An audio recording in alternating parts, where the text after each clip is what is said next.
Hello and welcome to the Success Showcase. I'm your host, Eric Lopkin with the Modern Observer Group.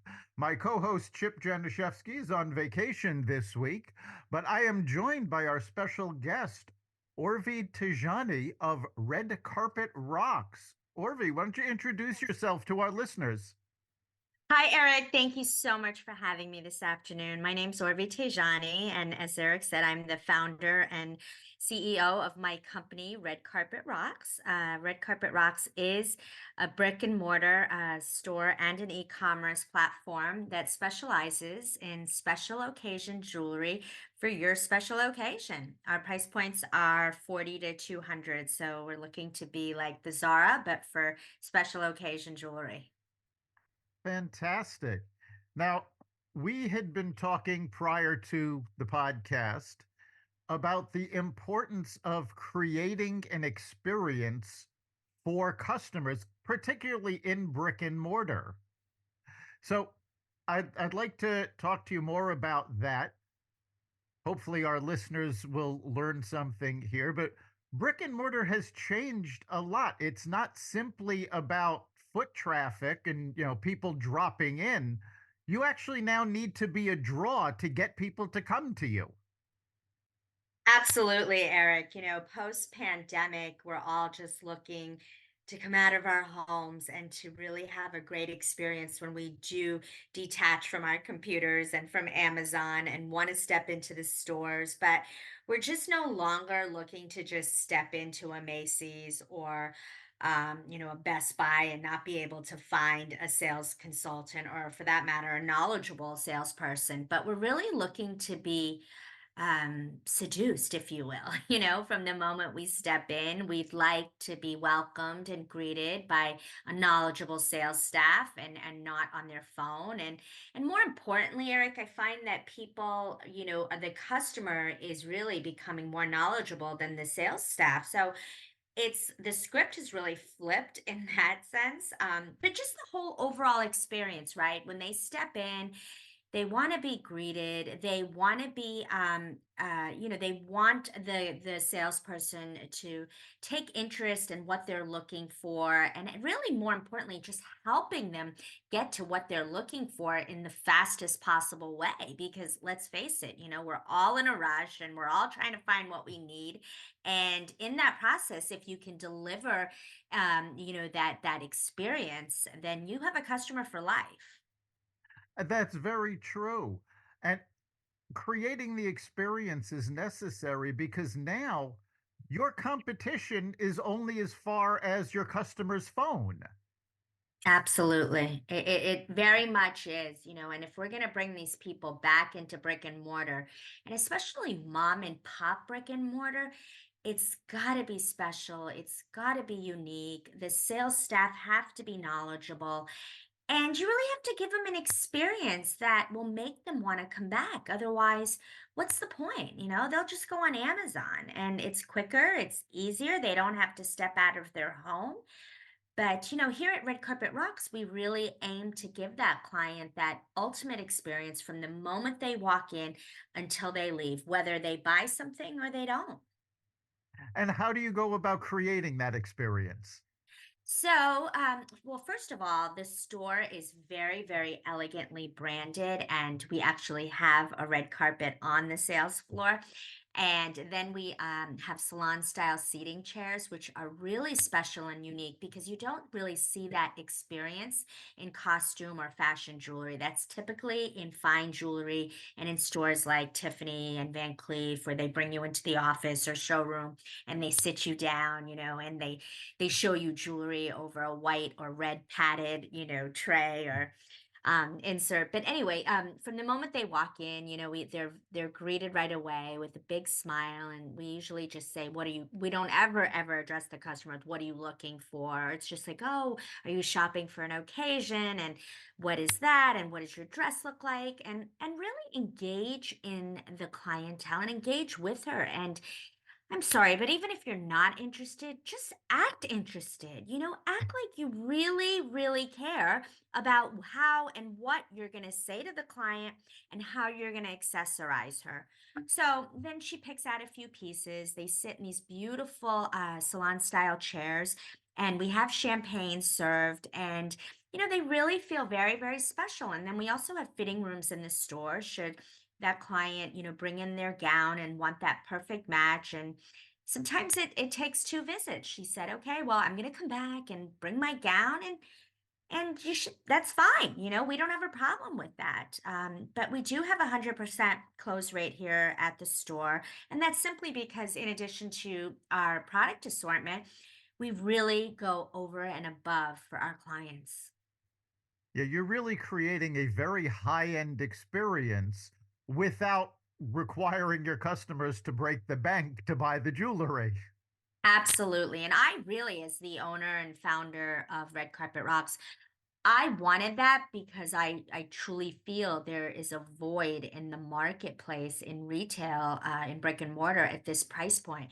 I feel like the experience is either help yourself, go into the store, find what you need, can't find a salesperson, or if you're willing to drop 30 or 40,000, you'll have, all these salespeople doting over you. So it's not like that mainstream middle income, like that middle price point. It really, there's just nothing like this service. So what I've done is really blend, the low price point, great product, high end product with superior service. And that's so key. It's become so difficult in retail. Well, one, for a customer to find good service, but also for retail businesses to find people to provide that service. How are you, Absolutely. how have you found the market, and how are you dealing with that issue? Well, right now I've single-handedly been able to handle all my clients, and I do keep a few part-time stylists in. But it is honestly, I mean, you can go to any store or shop down Main Street and you see the help wanted signs store after store. And it is challenging because, I mean, let's face it, retail's not the sexiest job in town anymore, especially for the Gen Zers. So it is challenging to find, but I'm not going to just settle for a warm body standing there just to stand there and make their hourly. I want someone who's really passionate about fashion, about sales, and truly wanting to help someone. So, but I'm not going to lie, it is a challenge to find good salespeople. Yeah, it really is. And again, that's a problem that's facing not just retail, but industries all over. And especially when you're working towards creating that experience, you've got to be able to find somebody that's going to work within those parameters. It's not just showing up and, here's a piece of jewelry, ring it up. That's So, absolutely right. Yes, it's very, very true. And good salespeople can really make or break your business, Eric. And it's very important because while we can give the chilled champagne, the lovely, salon chairs, the great vibe with the music, and we can give it all, but if you don't have a stylist, I don't even call it, a salesperson. I really call it a stylist, an educated stylist. The customer is just not going to have that trust that she needs to have in order to close the sale. And it's really important that this salesperson exudes the confidence, exudes the knowledge in styling and certainly merchandising her look, because otherwise it's really this the customer's just too savvy, Eric. Now they know, and especially women, they know if you've got style or you don't, just even starting from the way you present yourself. And if you're not coming to work with your hair brushed and your nails manicured and dressed to the nines, it's just, at least at Red Carpet Rocks, it's challenging, because it doesn't paint the picture of a believable, stylish, knowledgeable salesperson. and that is, crucial for your business. You're catering to a customer that wants to look her best for whatever occasion it is. And she's not going to have that confidence if the folks in the store don't look their best, if the store itself isn't immaculate and looking its best. Absolutely. It's just, I mean, it's just what the world is, right, Eric? You go into a gym and you ask for a personal trainer, and if that trainer is 400 pounds, are we going to be training with that client? I mean, with that trainer? No, of course not. Now, we had discussed some of the things you do in your store to actually create that environment. You have elements not just to entice a customer's sight, but you had mentioned different smells, different sounds. How do you create that? Sure. So from the moment they walk in, I use a scent diffuser that is from a hotel collection that kind of sprays out this great scent, like you're used to seeing it, like a One Hotel or Ritz-Carlton, and it's just that identifiable scent that you kind of feel like you're away or you're on vacation or you're somewhere very elegant and expensive. So we've got that to start with, and then we just have really great music. I stream it from Spotify, and it's just a nice playlist of songs so that it's not interrupted by commercials because you go into like I can't even think about what comes to top of mind, but even just, not branded salons, you go in and they have music on, but then, they have either 95.5 or KTL. No. I don't even know the radio stations anymore, but they have the commercials in between, and it just really, I think the customer knows, she just knows when everything is together. And when they have that experience, they walk out saying, like, God, red carpet rocks. Really, from the moment you walk in till the end. And our packaging, our boxing, like, given our price points are 40 to 200, I mean, you have a box that looks like it came from Van Cleef or from Tiffany when you buy a $40 pair of earrings, and our shopping bags are so beautiful, made from the, finest white paper, and everything just exudes the utmost in elegance and luxury. So it's from the moment they step in and until they complete their purchase, and it's so seamless and so just, if we just never let them see the us sweat, if that were the case, if where there's a problem or something's going wrong, we just all, or at least I try very, very hard to just exude nothing but confidence and making sure that that customer's first and she's happy, and resulting, in 5-star reviews, which Eric, reviews are everything, especially to a brick and mortar. A Google review Sure. is so important. It really is. Again, especially for a brick and mortar location, you have to bring people in. And what you're doing, you're paying such attention to the details. All of the senses are being engaged. Down again, as you said, down to the packaging. I mean, the company that comes to mind when you talk about boxing and all of that is actually Apple, that paid so Right. much attention to their packaging of every little thing. That was Steve Jobs's trademark, with basically that attention to detail. And not a lot of businesses are doing that, especially in retail, other than the high end. Absolutely. And even the higher end or middle tier, Eric, I've been finding that they're cutting back on everything. You're lucky if you even get a shopping bag. And if you do get a shopping bag, it's a dime or 20, whatever I mean, it's just unbelievable that, when we're in a world where we're getting everything from Amazon and the e-com big businesses, it's just, it just seems like everyone's cutting corners, right? And they're throwing anything you order basically in a manila envelope, and there you get it. And it's just that very, like, let's just throw it in there, ship it, get it out, and then the customer gets it, rips it open, and where's the experience in any of that? Yeah, there really is no experience. And again, it's that attention to detail. It's not just that companies are cutting back, especially with packaging. A lot of the states have actually passed laws Right. against the use of paper bags, That's right. against the use of plastic bags. So now they're charging the retailers, most retailers pass that on to the customer. And that's something that does set a business apart. And the company that actually comes to mind is a department store chain in the Northeast called Boscov's. I don't know if you're Yes, familiar with I've them. heard of it, of course. Yes. But when the state here in the state of Connecticut, they passed a law saying, you had to charge for the bags. Mr. Boskoff, who is, the owner and CEO of the company, said, literally told his employees, no customer of mine is going to pay for a bag. We will absorb that cost. And it's that sort of detail that gets people to come back. And of course, repeat business and referrals are the lifeblood of business in general, but especially retail.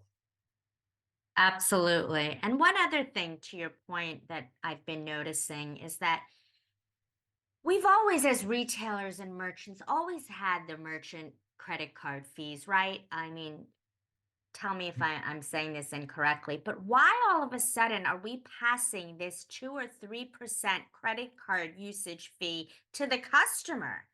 Why, and how are we not just building it in as the cost of doing business into the product? I mean, client buys, something, she's at the register and it's $150, and then they're saying there's a 3% credit card fee. Yeah, that's becoming more common. And I think that is a failure of business. When somebody purchases our services, if they're paying by check, if they're paying by credit card, if they're paying by cash, they're paying the same amount. We do not pass credit card fees on. We have to pay them. It's a cost of doing business. It's part of our overhead, and it's built into the business model that we have to pay that. Absolutely. I couldn't agree with you more. And we've been paying that all along. I don't understand why now we are separating that cost as a line item and adding it and passing it on to the customer. Yeah, I believe it's a very bad business practice. And it's, Absolutely. you're trying, I understand where you're trying to cut your costs, but there's a point that cutting costs is no longer a good thing because it shows up in the customer experience. The customer doesn't want to know that you have to cut costs. They want to believe that whatever they are buying is high quality, whether it's a, middle of the road product, a high end product, even if it's a low end product, they want to know they're getting the best possible product for that price. They want to know that they are the most important thing to that retailer while they are in front of them. And when they start realizing that you're cutting costs, whether it's in the packaging and the credit card fees, that doesn't reflect well on the business. Absolutely. Especially if you're a business that, your entire business is built on image and branding and luxury. Here now the clients bought a $200 necklace and all the other additional factors, the packaging, the credit card fees. If that's not matching the experience and the product, what does that say? And that's very true. And again, when you're creating an experience, it's up to the business to live up to the experience they're trying to create. They've chosen how to present their brand. It's important that they not lose control over that. And that means living up to what the customer expects. And I often use this story as an example, and I'm pretty sure I've said it on previous episodes of the podcast. A number of years ago, Walmart decided they wanted to be a little more like Target, go a little more upscale, raise their prices a bit. Well, Walmart had spent years cultivating the brand of low cost leader, and their customers were going to them to save money because they were the low cost leader. When they started raising their prices, even though they enhanced their experience, their customers went, well, wait a minute, if you're not going to be the low cost leader anymore, why should I shop it with you? And they lost business. They had to come back, lower the prices again, and go back to the brand as low cost leader because they had spent so many years creating that image, they couldn't shake it. Absolutely. No, Look, today when we're all fighting for the customer, you really have to be on top of your game for everything from the moment they walk in until they leave and the entire experience. And that includes packaging, credit card, all of it. It's just too competitive. It really is in any space. Jewelry, do we have the best product out there? We have beautiful product, but is it the best? No, but we are always constantly fighting for market share because there are a lot of people who do jewelry and they may not be as great, but if that experience is, then that's, one thing that we have to even be better at. So I think in any business, you really, really have to see that from beginning to end, especially if you're going to do brick and mortar. I also feel very strongly about online too, though, the customer experience and journey and user experience and the seamlessness of a website and not having it be buggy, or then they get to the shopping cart and there are all these additional fees, so all of that, the experience in the store and online really has to be cohesive, and it really has to be that the customer does not feel any different in being in store versus online. Obviously the experience and the smells and all that, yes, it's hard to translate that online, but I know I've shopped multiple sites, and you could feel like, wow, this is a beautiful site and I love it and I love shopping on it. So Sure. And creating an experience does have to extend to the website. When you're creating an experience, it needs to encompass the entire experience of what a customer is going to see. And 9 times out of 10, the first thing they are going to see is not the store, but your website, because they're looking on Google to find where they can get the jewelry, the dress, whatever it is they're shopping for. that's So, right. and it boggles my mind how many times I have seen this where a website will look nothing like the retail Oh, location. I know. They'll I use see that all the time. I can't believe it. I mean, some of them are not even responsive designs. Their design doesn't even, I mean, 90% of your people are customers going online through a mobile app or a phone. Why is your website look like it does on desktop? all right, you need to have a responsive site so that if someone goes on desktop, it has that look. If somebody goes on their phone, it has that look. The logo needs to be the same on the website, in the That's right. store, on your business card. It all needs to match. The colors need to be the same. Uh, Absolutely. All the information needs to match. You can't have store yes, hours on the website not match the store hours on your window or on your door. exactly. And it's all about the details. I am amazed at how many times I will go to a website, and most websites now will have menu items at the bottom that they don't necessarily have in the main navigation. And Right. I will scroll down to the bottom and I will see the copyright date on the site is 5 years ago. It's like, no, even if you're not changing the site, update the date. It should Yeah. be this year. Yes. It's all, creating an experience is about paying attention to the details. And when you don't pay attention to the details, when you let things slide, that experience tends to fall apart. That's right. It's so important. And I think that it really defines the success of a brand and a brick and mortar. And it really does. And I think as there's constantly more and more brands coming in and going out, the ones that are able to really stay, and the longevity of a brand depends so much on all the things we've discussed today. It really does. And longevity is a major factor. If you're a fly by night, if you've been in business for weeks or months rather than years, the experience becomes that much more important because you don't have the track record yet. You don't have that loyal clientele yet. And you have to create that with the experience. Once you're in business 15, 20 years, the experience is more about keeping it up because long term customers will notice when things start falling down. And again, they've got their phones with them. They can look up your competition and go there very easily. Absolutely.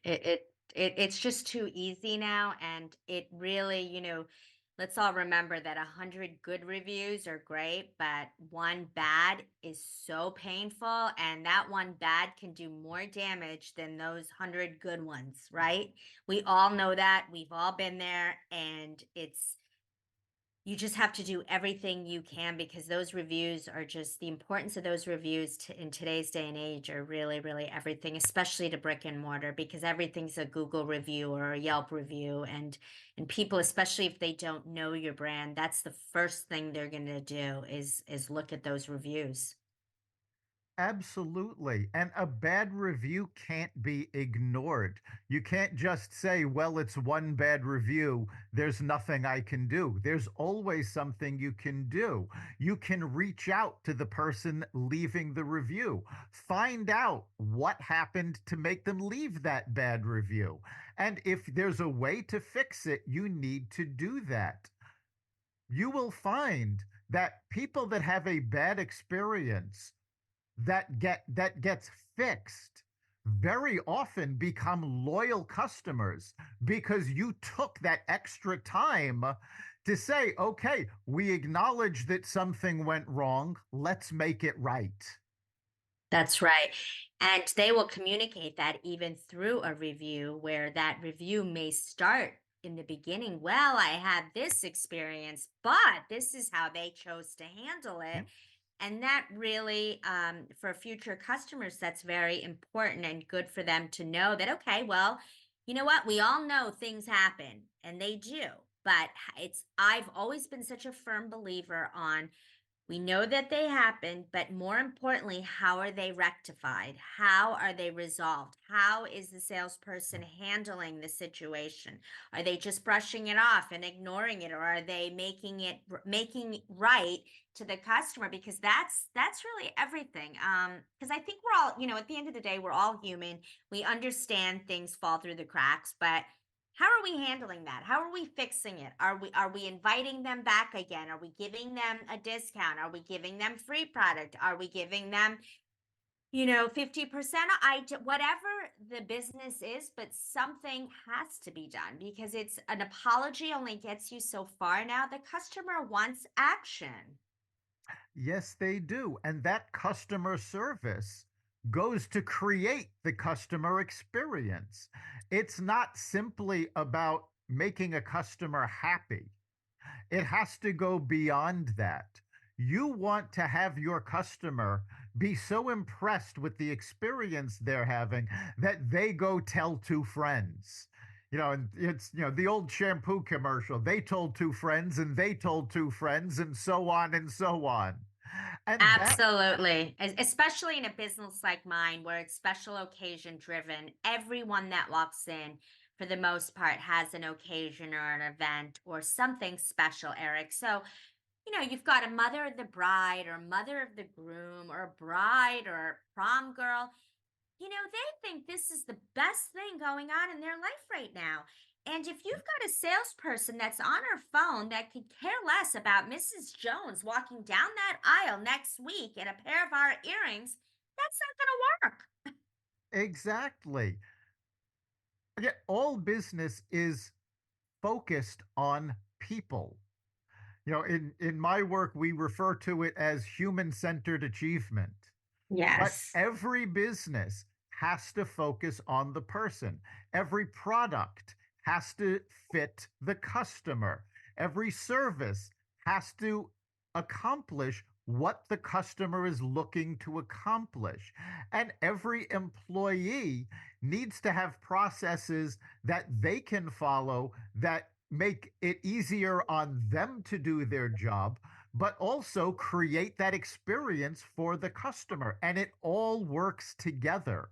When your focus is the person, not just the customer, but also the employee, depending on your business, you will go a lot further than if your focus is a product. Yeah.